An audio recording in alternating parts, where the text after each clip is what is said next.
Isaiah chapter 10. Woe to those who make unjust laws, to those who issue oppressive decrees, to deprive the poor of their rights and withhold justice from the oppressed of my people, making widows their prey and robbing the fatherless. What will you do on the day of reckoning, when disaster comes from afar? To whom will you run for help? Where will you leave your riches? Nothing will remain but to cringe among the captives or fall among the slain.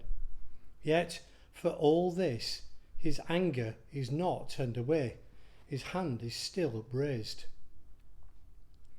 Woe to the Assyrian, the rod of my anger, in whose hand is the club of my wrath. I send him against the godless nation. I dispatch him against a people who anger me, to seize loot and snatch plunder, and to trample them down like mud in the streets. But this is not what he intends. This is not what he has in mind. His purpose is to destroy, to put an end to many nations. Are not my commanders all kings? He says. Has not Calno fared like Carchemish? Is not Hamath like Arpad, and Samaria like Damascus? As my hand sees the kingdoms of the idols, kingdoms whose images excel those of Jerusalem and Samaria, shall I not deal with Jerusalem and her images as I dealt with Samaria and her idols? When the Lord had finished all his work against Mount Zion and Jerusalem, he will say, I will punish the king of Assyria for the willful pride of his heart and the haughty look in his eyes. For he says, be the strength of my hand, I have done this, and by my wisdom, because I have understanding. I removed the boundaries of nations, I plundered their treasures, like a mighty one I subdued their kings. As one reaches into a nest, so my hand reached for the wealth of the nations. As men gather abandoned eggs, so I gather all the countries. Not one flapped a wing, or opened its mouth to chirp. Does the axe raise itself above him who swings it, or the saw boast against him who uses it? As if a rod were to wield him who lifts it up, or to club brandish him who is not wood. Therefore the Lord Almighty will send a wasting disease upon his sturdy warriors. Upon his pomp a fire will be kindled like a blazing flame. The light of Israel will become a fire, their Holy One a flame. In a single day it will burn and consume his thorns and his briars.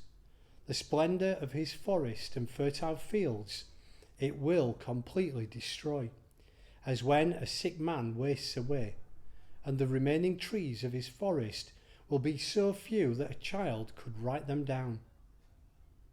In that day the remnant of Israel, the survivors of the house of Jacob, will no longer rely on him who struck them down, but will truly rely on the Lord, the Holy One of Israel. A remnant will return, a remnant of Jacob will return to the mighty God.